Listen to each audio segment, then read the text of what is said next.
Belimbingnya.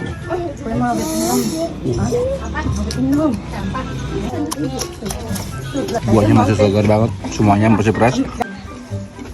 Oh ya, lotek dan rujaknya Bu Anis. Yang uniknya di sini kenapa kangkungnya tuh langsung dari kebun. kebun. Itu punya ibu itu? Sebetulnya punya tetanggaku, tetangga sebelah aku. Tiap hari metik aja di situ. Lebih fresh kayak gini sih ya, lebih Iya. enak ya.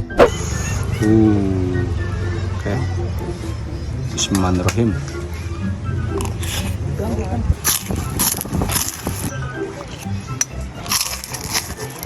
Loteknya sih enak. Cuman yang paling uniknya ini si kangkung ini langsung dapat dari kebun. Masih seger dari kangkungnya. Dia tuh masih fresh, masih enak. Masalah enaknya sih lebih enak lotek daripada kadok. Kalau lotek kan mungkin direbus dulu.